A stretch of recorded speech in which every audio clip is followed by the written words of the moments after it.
Good morning, John. I just want to discuss the results from your assessments that were done on March 1st with Dr. Smith and what that's going to mean for our sessions together. There were a few assessments that were done, and we'll review those scores and what they mean. The assessments that were done were for depression, anxiety, hopelessness, and suicide. Based on your Beck depression inventory, which tells us how good or bad your depression is, your score was a 32, which does mean that your depression is severe. They had also done the Beck's hopelessness assessment. Your score was a 13, which is moderate.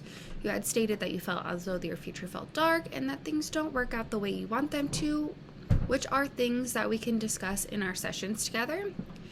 They had also checked for anxiety with the Beck anxiety inventory for a score of 18, which is also moderate.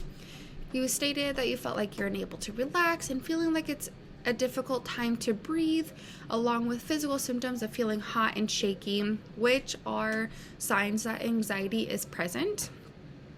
They had also done a suicide ideation assessment with a score of 2, but you stated that you would have killed yourself if you had the chance, which is a cause of concern for suicide.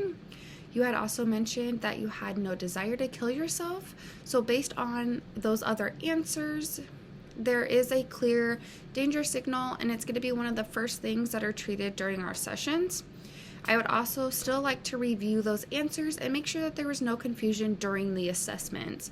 The answers that were given during the depression assessment were that you would have killed yourself, but then you also stated that you had no desire to kill yourself. There was just a lot of information and questions being asked that day, and I just wanted to make sure that there was no confusion. The point of the assessments were to determine your needs for counseling and how to better treat you. Our first step in counseling will be to evaluate for suicide, as that is a cause for concern. Depression being the most severe will also be one of our main focus points, and we'll work on how to improve your moods. Most of the time, anxiety and depression do go hand in hand, and we'll work through that as well. With your hopelessness assessment, we can determine what your thoughts are about the future and what things motivate you that we can work on reaching, and the expectations that you might have for the future. Based on your assessment, there were a lot of feelings brought forward, and we'll take the time to review those feelings and how to handle them. I know that there was a lot of information thrown your way, but please feel free to reach out at any time if you have any questions or your symptoms are feeling like they're getting worse.